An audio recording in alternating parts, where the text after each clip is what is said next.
এবং এইরকম উন্নাসিক অপদার্থ মুখ্যমন্ত্রী তার প্রশাসন পায়নি।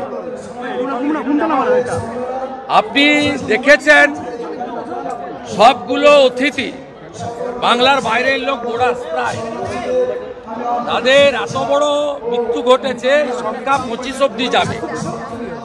কোনো হেল্পলাইন নম্বর নেই, কোনো ডিটেলস নেই।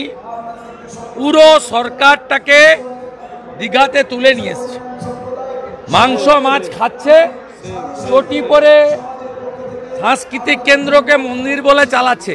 এ পাপ রাখার জায়গা নেই। জগন্নাথ দেবের মূর্তি ঢুকিয়েছে আর চটি পরে ঘুরছে, তো ধ্বংস হবেই। দাদা, এতগুলো মৃত্যুর জন্য কাকে দায়ী করবেন? মমতা ব্যানার্জি। মমতা ব্যানার্জি, কারণ উনি বলেন আমি সব 294টায় আমি প্রার্থী, একটাই পোস্ট, বাকি সব ল্যাম্প পোস্ট। যা হবে দায়িত্ব আপনার। কতগুলো হোটেলে এটা হলো, যৌতুকগৃহ বানিয়েছে কলকাতা এবং বিশেষ করে বড় বাজার এলাকায়। 9:10 আমি এক স্যান্ডেলে দিয়েছি, 9:30 প্রধানমন্ত্রী শোক প্রকাশ করে তার রিলিফ ফান্ড থেকে কম্পেনসেশন ঘোষণা করেছেন।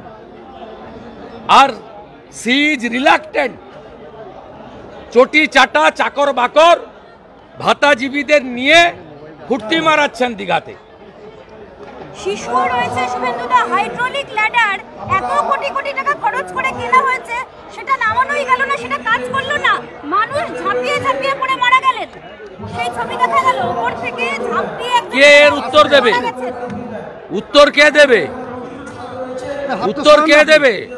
পশ্চিমবাংলায় মানুষ ভোট দিতে পারে, আর যারা ভোটও দিতে পারে না তারা তো নিজেদের 500 টাকায় বিক্রি করে।